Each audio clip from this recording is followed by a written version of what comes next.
नमस्कार साथियों। तो चलिए आज के दैनिक जागरण में क्या खास खबरें हैं उन्हें हम लोग एक एक करके देख लेते हैं। और याद रखिए दैनिक जागरण का राष्ट्रीय संस्करण है, तो इसमें आप लोगों को महत्वपूर्ण खबरें ही देखने को मिलेंगी। एक पूर्व प्रिंसिपल पर शवों के सौदे का आरोप, रिश्वतखोरी गिरोह का भी चला पता। एक डॉक्टर के साथ जो दरिंदगी हुई है ना पश्चिम बंगाल कोलकाता में, उसी की बातें हो रही हैं। महाराष्ट्र के बदलापुर में अब तक 72 उपद्रवी गिरफ्तार हुए। स्कूल में 2 बच्चियों की यौन शोषण को लेकर मंगलवार को शहर में बड़े पैमाने पर हुआ था ना विरोध प्रदर्शन। मैं आप लोगों से कह रहा हूं, आप लोग डेली न्यूज़पेपर उठाइए और आप देखिए इस तरह की हर राज्य से लगभग खबरें आपको देखने को मिल जाती हैं। और बहुत सारी खबरें ऐसी होती हैं जिन्हें छुपा दिया जाता है, डरा धमका दिया जाता है, समझौता कर लेते हैं वही। आप सोचिए कितनी बड़ी चिंता की बात है इस तरह के। आप देखिए लड़कियों के साथ, महिलाओं के साथ दरिंदगी होना। और समाज को इस पर मुझे लगता है कि सोच लेना चाहिए, सरकारों को भी सोचना चाहिए, क्योंकि ये अच्छी बात तो नहीं है। हम एक तरफ आप देखिए विश्व गुरु बनने की बात करते हैं, एक तरफ विकसित भारत बनने की बात करते हैं, और इस तरह की हम अगर खबरें देख रहे हैं, इस तरह की घटनाएं हमारे देश में महिलाओं के साथ हो रही हैं, तो ये एक तरह से कलंक कह लीजिए आप लोग। बिहार झारखंड तक सिमटा विपक्ष के आह्वान पर भारत बंद। जो आप देखिए एससी एसटी आरक्षण में उपवर्गीकरण और क्रीमी लेयर निर्धारण को लेकर सुप्रीम कोर्ट ने फैसला दिया था ना, उसी का विरोध किया जा रहा है। क्रीमी लेयर कहने का मतलब होता है कि जिन लोगों को आरक्षण का फायदा मिल चुका है उन्हें आरक्षण बंद कर देना। अभी पिछड़ा वर्ग में आप देखते हैं कि लागू है। और आपने देखा होगा अगर पिछड़ा वर्ग से हैं आप लोग, तो आपने देखा होगा आप अगर लगा देते हैं आप क्रीमी लेयर में हैं तो आपकी फीस बढ़कर जनरल कैटेगरी के बराबर हो जाती है, आपको आरक्षण मिलना बंद हो जाता है। उपवर्गीकरण कहने का मतलब है कि आप देखते हैं जिन जातियों को आरक्षण नहीं मिला है उनके लिए वर्गीकरण बनाने की बात की जा रही है। सुप्रीम कोर्ट की बात करें तो हमारी सर्वोच्च अदालत है, संविधान के अनुच्छेद 124 के तहत सुप्रीम कोर्ट की स्थापना की बात की गई है। 28 जनवरी 1950 में स्थापना हुई थी। पोलैंड यात्रा से द्विपक्षीय संबंधों को गति मिलेगी। मोदी साहब कह रहे 2 दिनों की यात्रा पर वार्सा पहुंचे मोदी, शुक्रवार को जाएंगे यूक्रेन। पोलैंड से यूक्रेन ट्रेन से जाएंगे पीएम मोदी, लगेगा 10 घंटे का समय। पीएम ने कहा कि भारत यूक्रेन का मित्र है, उम्मीद है जल्द अशांति आएगी। और आपको बता दूं कि 1991 में पूर्व सोवियत गणराज्य से अलग होकर बने देश यूक्रेन की यह किसी भारतीय पीएम की पहली यात्रा होगी। शुक्रवार को राजधानी कीव में उनका राष्ट्रपति व्लादिमीर जेलेंस्की के साथ बैठक होगी। चलते हैं देखते हैं क्या होता है। जम्मू कश्मीर मुफ्त चुनावी रेडियो की बहार। अब आप देखते हैं कि यहाँ चुनाव है, विधानसभा चुनाव 370-35 से हटने के बाद। तो आप देखें क्या होता है। लद्दाख, हिमाचल प्रदेश, पंजाब से इसकी सीमा लगती है, अंतर्राष्ट्रीय सीमा पाकिस्तान से लगती है। देखिए विधानसभा चुनाव की बात करें तो आपकी अगर उम्र 25 साल हो चुकी है, आप विधानसभा का चुनाव लड़ सकते हैं। अधिकतम उम्र की कोई सीमा नहीं रखी गई है। और अगर आप 18 साल के हो गए हैं तो वोटर सूची में आपका नाम जुड़ चुका होगा, आप लोग वोट डालने भी जाते होंगे। और ये चुनाव करवाता कौन है? इलेक्शन कमीशन ऑफ इंडिया, भारतीय निर्वाचन आयोग, एक संवैधानिक संस्था है। संविधान के अनुच्छेद 324 के तहत चुनाव आयोग की स्थापना की बात की गई है। 25 जनवरी 1950 में स्थापना हुई थी। 25 जनवरी को आप लोग मतदाता दिवस मनाते हैं। नई दिल्ली में हेडक्वार्टर देखने को मिलेगा। सुकुमार सेन पहले मुख्य चुनाव आयुक्त थे। जय साहब बन सकते हैं आईसीसी चेयरमैन। देख लीजिए भारतीय क्रिकेट कंट्रोल बोर्ड के सचिव हैं ना जय साहब, उन्हीं की बात हो रही है। अंतर्राष्ट्रीय क्रिकेट परिषद के अब क्या बन सकते हैं? चेयरमैन। तो आईसीसी की अगर हम लोग बात करें तो इसके बारे में जरूर याद रखा करिएगा।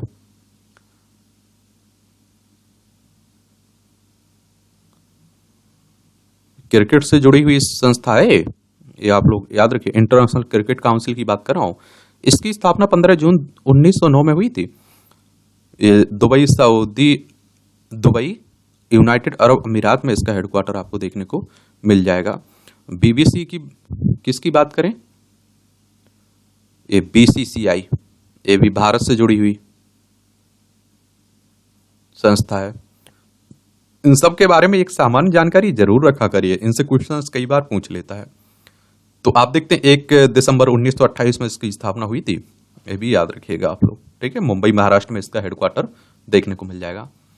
राजनाथ सिंह की अमेरिका यात्रा से तेज होगा रक्षा सहयोग। रक्षा मंत्री राजनाथ सिंह की 23 से 26 अगस्त तक अमेरिकी यात्रा के दौरान दोनों देशों के बीच वैश्विक रणनीतिक साझेदारी को सुदृढ़ करने के मुद्दों पर ही नहीं बल्कि द्विपक्षीय सैन्य रणनीतिक सहयोग तेज करने पर भी खास बातचीत होगी।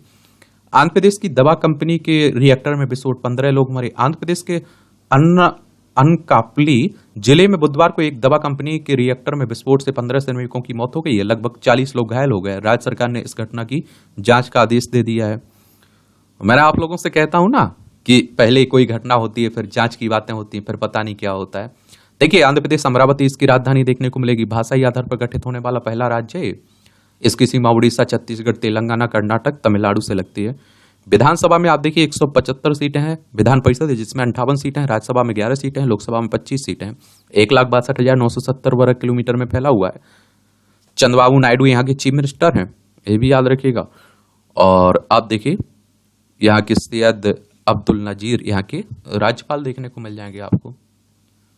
151 सांसदों विधायकों पर दर्ज है महिलाओं के विरुद्ध अपराध के केस। कोलकाता में डॉक्टर से दरिंदगी पर देश भर में फैली आक्रोश के बीच सामने आई विधायिका की बदरंग तस्वीर। और अब देखिए एडीआर की हालिया रिपोर्ट के अनुसार 2 सांसदों और 14 विधायकों पर दर्ज है दुष्कर्म के मुकदमे। अब आप खुद सोच के देख लीजिए, अब हमारी रक्षा कौन करेगा? जो रक्षक हैं, जो हमारे वही भक्षक बन जाते हैं। जिन्हें कानून बनाना है वही उन दुष्कर्मों में आप देखते हैं महिलाओं के खिलाफ अपराध में शामिल है। वो कठोर कानून कहां बनाएंगे और लागू अच्छे से कानून कहां हो पाएगा? तो इस तरह की किसी घटना पर आप लोग कुछ लिख रहे हैं, निबंध लिख रहे हैं, आंसर राइटिंग लिख रहे हैं, तो इस तरह की रिपोर्ट का उल्लेख कर दिया करिएगा, ठीक है। सरकारी स्कूल में पढ़ रही ज्यादातर बेटियां प्रदर्शन में अव्वल हैं। 10वीं और 12वीं बोर्ड परीक्षाओं को लेकर कराए गए अध्ययन से मिली जानकारी। विज्ञान विषयों की ओर बड़ी बड़ी बच्चियों का बड़ा रुझान। अच्छी बात है। 2023 में 12वीं में बेटियों का पास प्रतिशत 7.4% है। 17 राज्यों के छात्रों की 10वीं में फेल होने की संख्या घटी, 11 में बढ़ी। चलिए, अच्छी बात है कि कम से कम बोर्ड परीक्षाओं को लेकर कराए गए अध्ययन में छात्रों की पढ़ाई में भी सुधार देखने को मिला है। सुधार हो, शिक्षा पर मुझे लगता है ध्यान देने की जरूरत है, और साथ में संस्कार। ये आपकी राष्ट्रीय राजधानी से जुड़ी हुई खबरें हैं। दिल्ली मेट्रो को बड़ी कामयाबी, गोल्डन लाइन पर सुरंग का काम पूरा हो चुका है। ये आप देखते हैं कि ये सुरंग का निर्माण करीब 15 मीटर की गहराई पर किया गया है। सुरंग में लगभग आप देखिए 618 रिंग लगाए गए। इसका व्यास 5.8 मीटर है। निर्माण कार्य में 66 kV विद्युत एचटी लाइन को स्थानांतरित करने जैसी विभिन्न चुनौतियां आती हैं। दिल्ली मेट्रो की येलो लाइन पर मेट्रो ट्रेन संचालन को बिना बाधित की येलो लाइन वायडक्ट के नीचे टीबीएम को पार किया गया। और सुरंग का निर्माण ईपीबीएम पृथ्वी दबाव संतुलन प्रणाली की प्रौद्योगिकी के साथ किया गया है। यहाँ मुंडका की तस्वीर तरह मैकेनाइड कास्टिंग यार्ड में सुरंग की रिंग बनाए गए हैं, और इन कंक्रीट खंडों को मजबूती प्राप्त करने के लिए भाप शोधन प्रणाली का इस्तेमाल किया गया है।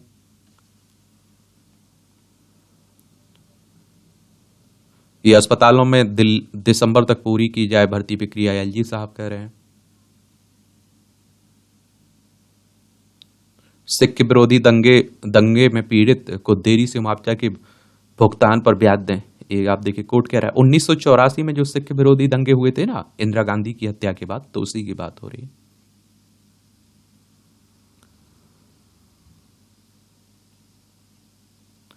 अनिवार्य उपस्थिति मानदंडों पर फिर से हो विचार। कोर्ट ने कहा कि कॉलेजों विश्वविद्यालयों में अनिवार्य उपस्थिति का मुद्दा युवा पीढ़ी में भी चिंता का विषय है, जो शिक्षा को पूरी तरह से अलग तरीके से देखती है। दिल्ली हाई कोर्ट कह रहा है।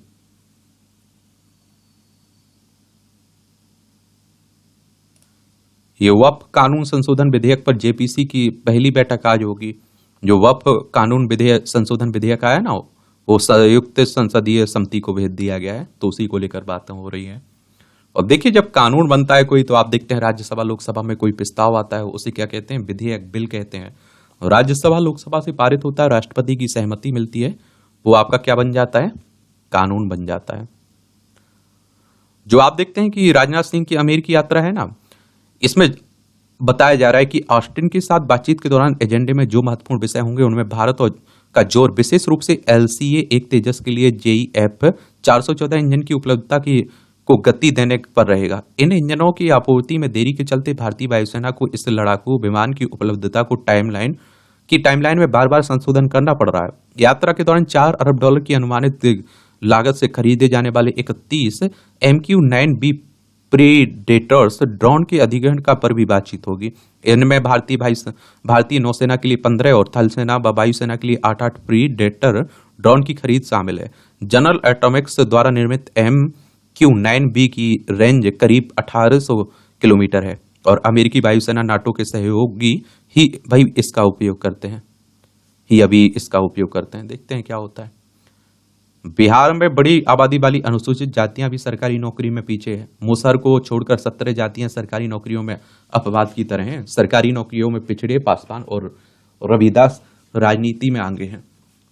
तो उन्हीं को लेकर आप देखते हैं कि इसी में तो वर्गीकरण की बात हो रही है। इलाहाबाद हाईकोर्ट में 9 अतिरिक्त जज बने स्थायी न्यायाधीश।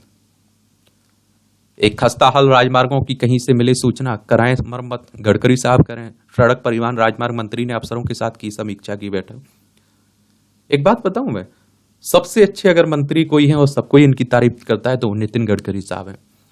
जेपी नड्डा राहुल गांधी से मिले मलेशिया पीएम अनवर इब्राहिम। पंजाब पर एनजीटी ने लगाया 1200 कितना 1026 करोड़ रुपए का पर्यावरण हर्जाना। मुख्य सचिव व निकाय विभाग के प्रिंसिपल सचिव में पूछा आप पर क्यों ना चले मुकदमा। देखिए एनजीटी की बात करें तो नेशनल ग्रीन ट्रिब्यूनल की बात हो रही है और आप देखते हैं कि इसकी स्थापना 2010 में हुई थी। सॉलिड वेस्ट मैनेजमेंट व पर्यावरण अन्य मामलों में लापरवाही पर लगाए पंजाब सरकार पर। चीन से सटे पूर्वी लद्दाख में भी अब 4G नेटवर्क सेना व ग्रामीणों को मिलेगा लाभ। सेना प्रशासन, स्थानीय निवासियों और एयरटेल कंपनी ने मिलकर हासिल की उपलब्धि। देख लीजिए, लद्दाख है, लेह की राजधानी, इसकी सीमा अंतर्राष्ट्रीय चाइना से लगती है, पाकिस्तान से भी लगती है, अफगानिस्तान से भी लगती है। काकरापार में 700 मेगावाट की दूसरे परमाणु रिएक्टर का पूरी क्षमता से परिचालन शुरू हो चुका है। अच्छी बात है। हिमाचल प्रदेश में अध्ययन अवकाश के दौरान 40% वेतन की नई शर्त। अखिल भारतीय सेवा के अधिकारियों पर यह शर्त लागू नहीं होगी। मित आप देखते हैं, मित बेता उपायों के तहत सरकार ने वेतन कटौती का निर्णय लिया है। चिकित्सक अध्ययन करते हुए भी मरीजों के बीच में होते हैं। प्रदेश से बाहर अन्य राज्यों में जाने वाले चिकित्सकों को कुछ राहत रहती है। उत्तराखंड में लोक संपत्ति की क्षति पर दंड के प्रावधान पर लगेगी सदन की मुहर। हड़ताल, बंद अथवा दंगों में किसी की मृत्यु होने पर दंगाई को देना होगा 7 लाख का प्रतिकर। गुरुवार को विधेयक के रूप में सदन में पेश किए जाएंगे इनमें से संबंधित अध्यादेश। तो अब अगर धरना प्रदर्शन करते हैं तो ध्यान रखिएगा। उत्तराखंड की अगर हम लोग बात करें तो उत्तर प्रदेश से अलग करके बनाया गया था। देहरादून इसकी राजधानी देखने को मिलेगी। पुष्कर सिंह धामी यहाँ के चीफ मिनिस्टर हैं। गुरमीत सिंह यहाँ के राज्यपाल आपको देखने को मिल जाएंगे। इसकी अंतर्राष्ट्रीय सीमा चाइना, नेपाल से लगती राज्यों में हिमाचल प्रदेश, उत्तर प्रदेश से लगती है। 9 नवंबर सन 2000 में इसे राज्य बनाया गया था। विधानसभा में 70 सीटें हैं, राज्यसभा में 3 सीटें हैं, लोकसभा में 5 सीटें हैं। 53,483 वर्ग किलोमीटर में फैला हुआ है। अब आप देखिए, हरियाणा में और जम्मू कश्मीर में आपके विधानसभा चुनाव है ना, तो अब बातें होने लगी हैं चुनावी। तो रिजल्ट आप लोगों के लिए मायने रखता है, चुनाव आयोग आपके लिए मायने रखता है। बाकी एक दूसरे पर आरोप प्रत्यारोप क्या चल रहे हैं, ज्यादा आपको ध्यान देने की जरूरत नहीं है।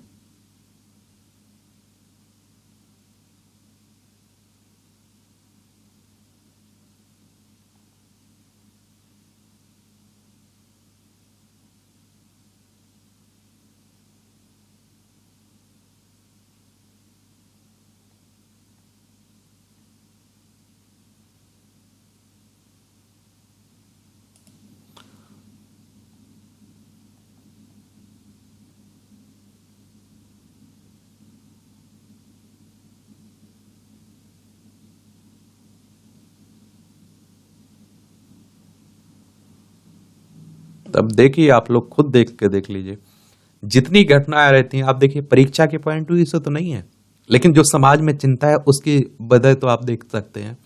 हर राज्य से, हर जिले से कह लीजिए, इस तरह की घटनाएं आ रही हैं और जो नहीं आ पा रही का कारण रहती हैं। टेहरी में बादल फटने से 13 गांव में भूस्खलन, 5 घर ध्वस्त हुए हैं। ये आप देख सकते हैं कि क्या स्थिति है। बरसात का मौसम है, मानसून है ना।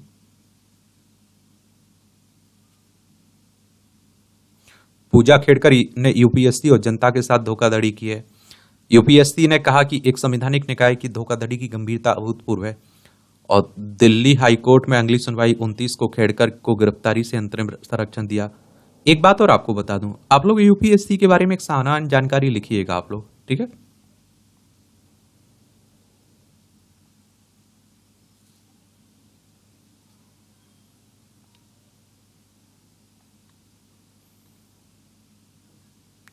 ये अप्रैल 2026 तक आप देखते हैं अंतरिक्ष के लिए उड़ान भर सकते हैं भारतीय यात्री।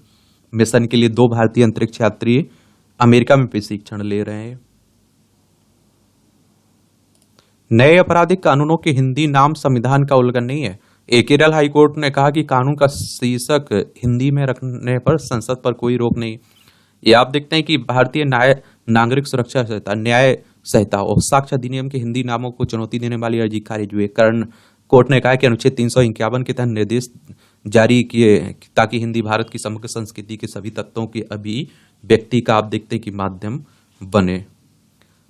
जो 3 नए आपराधिक कानून आए ना, उसी की बात हो रही है। केबीसी 16 में पूरे हो गए नरेशी के सारे सपने। इस सीजन में 1 करोड़ रुपए की इनामी राशि वाले 15वें सवाल का सामना करने वाली पहली वित्तीय भागी बनेंगी नरेशी मीना। ये बिहार में नागरिकों का बनेगा सोशल रजिस्टर, एक पोर्टल में सेवाओं और योजनाओं का लाभ की भी बात होगी। चलिए देखते हैं, अच्छी बात है। LMV ड्राइविंग लाइसेंस से जुड़े मामले में सुप्रीम कोर्ट का फैसला सुरक्षित। अदालत ने समक्ष सवाल ये आप देखते हैं कि हल्का मोटर वाहन चलाने की बात हो रही है। LMV लाइसेंस धारक 7500 किलोग्राम तक का बिना लदा ट्रांसपोर्ट व्हीकल चला सकता है अथवा नहीं। नॉर्दर्न कोल फील्ड्स लिमिटेड में भ्रष्टाचार की कई परियोजनाओं तक पहुंची जांच की। सीबीआई जांच कर रही ना, CBI central bureau of investigation की बात हो रही। 1 अप्रैल 1963 में स्थापना हुई थी। नई दिल्ली में इसका हेडक्वार्टर देखने को मिलेगा। मैसूर में आप देखिए गज पायन का आयोजन। कर्नाटक के मैसूर में आप देखते हैं कि बुधवार को दशहरा के हाथियों का पहला जत्था रवाना किया गया। गजा पायन के नाम से पुकारे जाने वाले इस कार्यक्रम के दौरान नागरहौल टाइगर रिजर्व की बीराना होसहल्ली द्वार पर आप देखते हैं कि सजे धजे हाथियों की यात्रा शुरू की गई। इस दौरान सभी 9 हाथियों की विधि विधान से पूजा अर्चना की गई और इसकी संख्या में ग्रामीण अलग हुए हैं।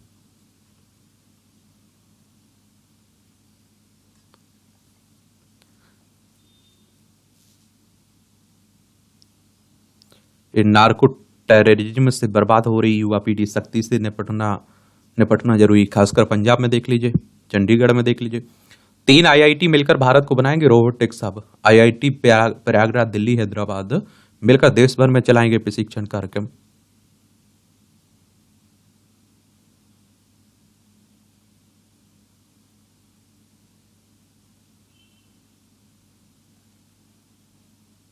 सूची में सेमिकान गुजरात में लगाएगी चिप संयंत्र। सेमीकंडक्टर कंपनी है ना सूची सेमिकान। ई-कॉमर्स से खुदरा व्यापार को नहीं होने देंगे नुकसान। ये वर्डित जो उद्योग मंत्री पीयूष गोयल ने कहा कि बड़ी ई-कॉमर्स कंपनियां वित्तीय स्पर्धात्मक तरीके से नहीं करती हैं कारोबार। अपना घाटा पूरा करने के लिए भारत में निवेश करेगी अमेजॉन। और प्रत्येक साल ई-कॉमर्स के कारोबार में 27% की बढ़ोतरी। 5 साल बाद भी नहीं आ पाई ई-कॉमर्स नीति। ऑनलाइन वेंडर्स ने किया 1.58 करोड़ नौकरियों का सृजन। 30 लाख महिलाओं को रोजगार। अधिक मार्जिन वाले उत्पादों के कारोबार में ज्यादा रुचि लेती हैं ई-कॉमर्स कंपनियां। ऑफलाइन हो रहा है नुकसान। इलेक्ट्रॉनिक्स की बिक्री में अधिक मार्जिन होता है, तभी वहां बढ़ रही है इस तरह की कंपनियों की हिस्सेदारी। जुलाई में आप देखिए रतन आभूषण निर्यात 23.28% घटकर 166.54 करोड़ डॉलर रहा। पेटीएम अपना टिकट कारोबार जोमेटो को बेचेगी। नेस्कॉम के नए प्रेसिडेंट होंगे राजेश नंबियार। अमूल को सबसे मजबूत आप देखते हैं कि खाद्य डेयरी ब्रांड का दर्जा मिला है। ट्राई नहीं करता है कोई कॉल, लोग सतर्क रहें। करदाताओं को आसान भाषा में भेजे नोटिस, वित्त मंत्री साहिबा कह रही हैं।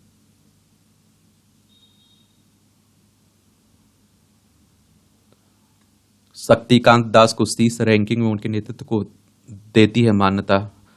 जो हमारे आरबीआई गवर्नर साहब हैं उनकी बात हो रही है। कब हुई थी आरबीआई की स्थापना बताइए, हेडक्वार्टर कहाँ है? 9 महीनों के उच्च स्तर पर गेहूं के दाम। आटा मिल मालिकों ने सरकारी स्टॉक से गेहूं की बिक्री शुरू करने को कहा। जून 2023 से मार्च 2024 के बीच सरकार ने अपने स्टॉक से 1 करोड़ टन गेहूं बेचा है। मलेशिया को 2 लाख टन चावल निर्यात की अनुमति देने की बात हो रही है।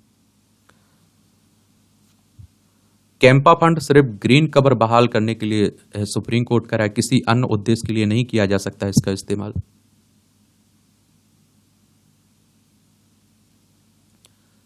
सिंगापुर, इंडोनेशिया, वियतनाम में फंसे टेक्सटाइल उत्पाद यूएस रवाना।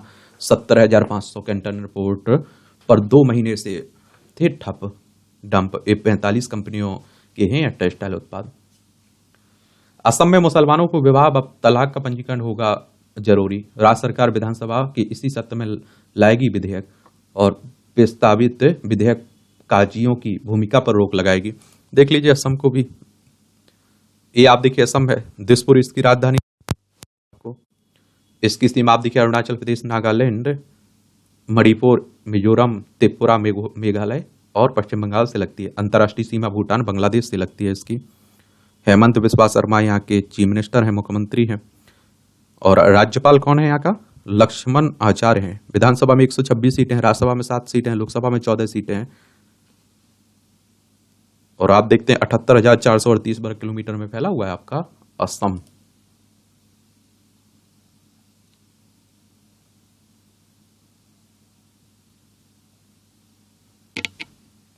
जलवायु परिवर्तन के दुष्प्रभाव को कम करेगा climate action plan. Gopal Rai कह रहे हैं, दिल्ली सचिवालय में विभिन्न क्षेत्रों के विशेषज्ञों के साथ इन्होंने विचार विमर्श किया है।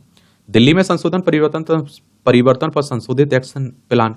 दिल्ली सरकार के संशोधित SAPCC रिपोर्ट में जलवायु परिवर्तन से निपटने के लिए 2030 तक के लिए उपयुक्त क्रियान्वयन रणनीति के साथ अनुकूलन उपाय शामिल हैं।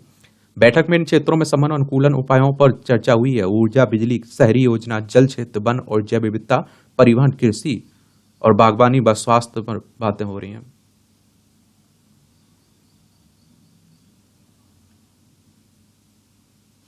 ये आप देखिए अंतर्राष्ट्रीय खबरें। पोलैंड के लोगों की जबान पर लजीज स्वाद के रूप में बरसा मिनी इंडिया। ये मोदी साहब गए हुए थे ना। पोलैंड के स्मारकों का भारत से है खासा नाता। पोलैंड के स्मारकों का भारत से खास नाता है और इन स्मारकों का इतिहास पोलैंड और भारत को बेहद खास तरीके से जोड़ता है। पोलैंड के लोग आज भी मुश्किल समय में मदद के लिए स्मारकों के जरिए भारतीयों के योगदान को याद करते हैं।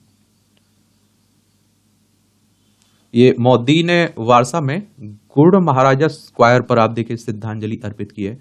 प्रधानमंत्री मोदी बुधवार को पोलैंड की राजधानी वारसा में गुड़ महाराजा स्क्वायर पर श्रद्धांजलि अर्पित की है।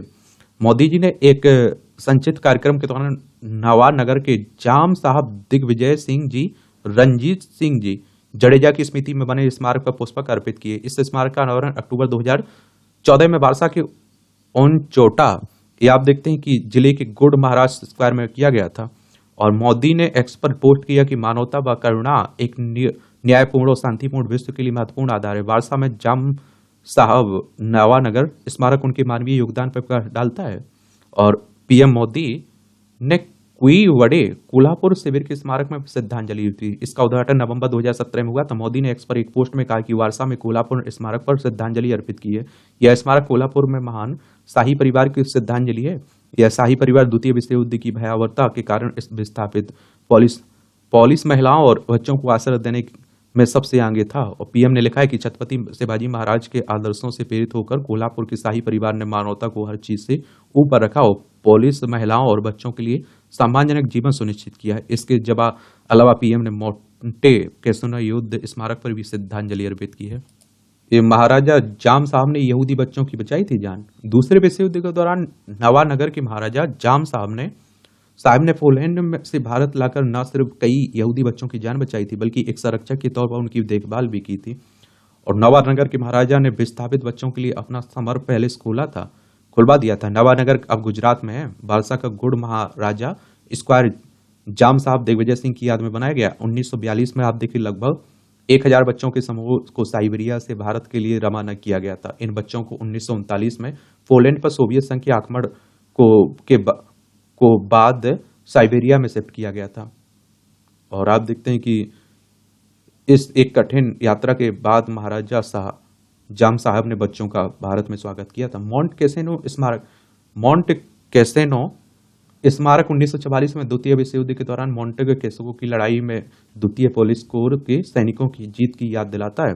और द्वितीय फॉल स्कोर ने पहाड़ी और उन पर बने मठ पर विजय प्राप्त की थी। इस युद्ध में 900 से अधिक पॉलिश सैनिक मारे गए थे। कोल्हापुर स्मारक,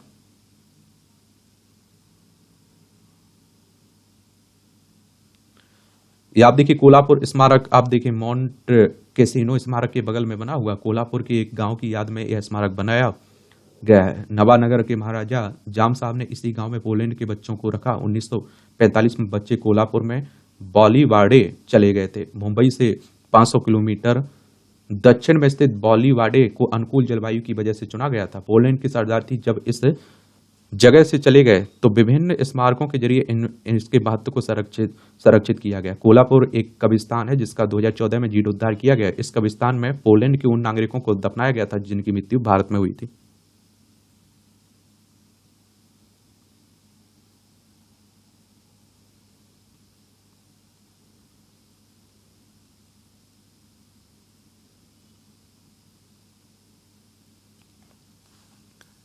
ब्रिटेन में दंगा भड़काने वाला निकला पाकिस्तानी, लाहौर से गिरफ्तार हुए हैं। शेख हसीना के खिलाफ बांग्लादेश में 3 और केस दर्ज हुए हैं। ये आप देखिए पूर्व प्रधानमंत्री यहाँ की। पश्चिम बंगाल, असम, मेघालय, त्रिपुरा, मिजोरम 5 राज्यों की सीमा लगती है।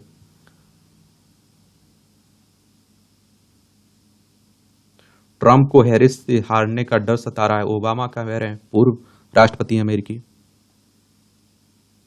ईरानी संसद ने 2 दशक बाद मंत्रिमंडल के सभी सदस्यों को मंजूरी दी। इससे पहले एक मात्र पूर्व राष्ट्रपति खातरी मंजूरी दिलाने में हुए थे सफल। 1 दशक बाद कैबिनेट में एक महिला मंत्री को भी मिला स्थान। ये आप देखिए अब लोसाने में छाने को तैयार है नीरज। पेरिस में रजत पदक के बाद स्विट्जरलैंड में डायमंड लीग की तैयारी में लगे थे चोपड़ा। 89.45 मीटर नीरज ने ओलंपिक में फेंका था थ्रो। मौजूदा चेयरमैन बार्कले का कार्यकाल 30 नवंबर को होगा इसका आईसीसी चेयरमैन के रूप में।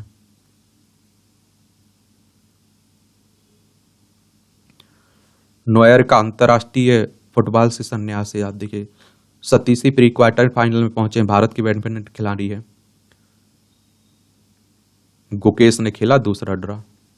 सुमित की अगुवाई में पैरालंपिक के लिए भारतीय दल रवाना हुआ। 12 पदक जीतना पैरालंपिक में भारतीय एथलीटों का लक्ष्य है। पैरा खिलाड़ियों में पैरालंपिक में आप देखिए जो विकलांग खिलाड़ी होते हैं ना किसी भी तरह से, वो भाग लेते हैं। इस साइज के बराबर वार्डर गवस्कर ट्रॉफी स्टार्ट कर रहे हैं। पूर्व कोच राहुल द्रविड़ को मिला लाइफ टाइम अचीवमेंट पुरस्कार। ये विजेताओं की सूची देख सकते हैं। लाइफ टाइम अचीवमेंट सर्वश्रेष्ठ टेस्ट बल्लेबाज, ये आप देखिए लाइफ टाइम अचीवमेंट पुरस्कार राहुल द्रविड़।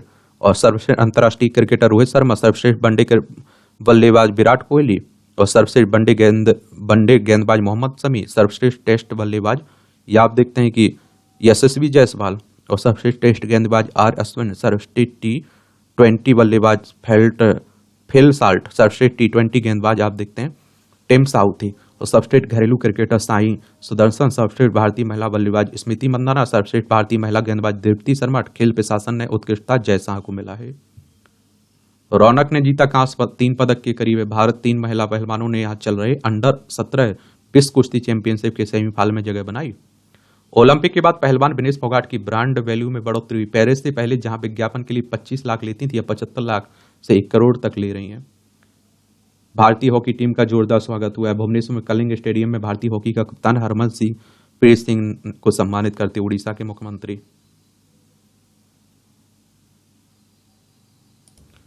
अचानक ठप क्यों हो जाती है ऑनलाइन सेवाएं? देखिए ऑनलाइन आजकल जुड़ रहे हैं, सब कुछ ऑनलाइन हो रहा है। थोड़ा ध्यान रखा करिएगा और सुरक्षित रहा करिएगा। किसी भी तरह से लालच में मत पड़िएगा। ठीक, इस बार 5 लाख से अधिक श्रद्धालु ने किए अमरनाथ यात्रा, शाह कह रहे। चौथी औद्योगिक क्रांति की चुनौतियों का सामना करने के लिए भारत तैयार है। राष्ट्रपति ने जेसी बॉस YMCA विश्वविद्यालय की दीक्षा समारोह में कहा अवसरों का उठाना होगा लाभ। और आप देखिए युवाओं को देश की समृद्ध विरासत का ध्वजवाहक बनने को किया प्रेरित। देश को आत्मनिर्भर बनाने में हरियाणा के योगदान को सराहा। ये भागवत ने संतों से मार्गदर्शन व नियमित उपासना पर दिया बल। ये आप देखते हैं RSS के प्रमुख है ना, राष्ट्रीय स्वयंसेवक संघ के। विश्व हिंदू परिषद देश भर में 900 स्थानों पर आयोजित करेगी हिंदू सम्मेलन। 24 अगस्त से 2 सितंबर तक चलेगा 10 दिवसीय अभियान। यूसीसी बप विधेयक संशोधन समेत अन्य पर करेगी जागरूकता भी। ब्रह्मलीन संत पायलट बाबा को आज हरिद्वार में दी जाएगी भू समाधि। यहाँ भी आप लोगों को जनरल नॉलेज की जानकारी मिल जाती है, परीक्षा के पॉइंट व्यू से पॉइंट मिल जाते हैं। 2 बार अंतरिक्ष में प्रवेश करने वाले पहले व्यक्ति बने वाकर। 1963 में आज ही अमेरिका वायुसेना के कैप्टन जोसेफ वाकर अंतरिक्ष में 2 बार प्रवेश पाने वाले पहले व्यक्ति बने थे। इस दौरान 12 मिनट में 108 किलोमीटर की ऊंचाई तक उड़ान भरने वाले का रिकॉर्ड भी बनाया है। उन्होंने X-15 रॉकेट से उड़ान भरी थी। इससे पहले 19 जुलाई को वह अंतरिक्ष में पहुंचे थे। युद्ध में घायल सैनिकों की सहायता के लिए 12 देशों के बीच संधि। 1864 में आज ही के दिन जेनेवा में स्विस मानवतावादी जीन हेनरी ड्यूनेंट की पहल पर युद्ध क्षेत्र में घायल सैनिकों को देखभाल के लिए 12 देशों ने जेनेवा कन्वेंशन पर हस्ताक्षर किए थे। इसके तहत इंटरनेशनल रेड क्रॉस सोसाइटी की स्थापना हुई। 1901 में ड्यूनेंट को नोबेल मिला था। देखिए, अल्फ्रेड नोबेल की याद में दिया जाता है नोबेल पुरस्कार। 1901 से शुरू हुए थे ना। संस्कृत में प्रतिष्ठित साहित्यकारों में से एक रहे रेवा प्रसाद। संस्कृत के प्रकांड विद्वान पंडित रेवा प्रसाद द्विवेदी का जन्म 1935 में आज ही मध्य प्रदेश के नादनेर में हुआ था। 1971 से 1990 तक बीएचयू में संस्कृत के प्रोफेसर, विभागाध्यक्ष और संकाय प्रमुख रहे। उन्होंने महाकाव्य स्वतंत्र संभव के लिए 1991 में साहित्य अकादमी पुरस्कार मिला। उत्तर सीता चरितम, श्री रेवा भद्र पीठम, 7 पत्रम, युथिका आदि उनकी अन्य आप देखते हैं प्रमुख कृतियां थी। वह बनारस के कालिदास संस्थान के संस्थापक भी हैं। उन्होंने स्कूल और प्राच्य अध्ययन पर कई शोध पर पत्र भी प्रस्तुत किए हैं। कैंसर से उभरे लोगों को बेहतर बनाने में सीबीटी या मददगार। कैंसर से पीड़ित लोगों पर सीबीटी के प्रभाव के बारे में 132 क्लिनिकल परीक्षण की गहन विश्लेषण किया गया है। सीबीटी सत्र का आयोजन कर वीडियो कॉन्फ्रेंस सेवाओं का उपयोग कर पीड़ितों का मानसिक स्वास्थ्य को दुरुस्त किया। चलिए, कॉग्निटिव बिहेवियर थेरेपी की बात हो रही है। मोटापे के शिकार बच्चों में इम्यून संबंधी रोग होने का खतरा अधिक है। इंस्टाग्राम फॉलोअर्स के मामले में पीएम मोदी से आगे निकली सिद्धा। देख लीजिए, अब वह इंस्टाग्राम पर 91.1 मिलियन पहुंच चुकी है। गजब। जेट से दफ्तर जाएंगे आएंगे स्टार वक्स के नए सीईओ। ये मूवियों से जुड़ी खबरें रहती हैं, देखना हुआ अगर तो देख लिया करिएगा आप लोग। इस तरह से आप देखें आज के दैनिक जागरण में जो न्यूज वाला सेक्शन है ना, उसकी कहानी खबर होती है। आप लोग पढ़ते रहिए, एंजॉय करते रहिए। आपका कोई सवाल हो, मेरे लिए सुझाव हो तो जरूर आप लोग बताइएगा, ठीक है। और ईमानदारी से तैयारी करिए, अपना 100% दीजिए। और मैं गारंटी के साथ कह रहा हूं, अगर 100% आप देंगे तो 100% आपका रिजल्ट भी रहेगा। धन्यवाद।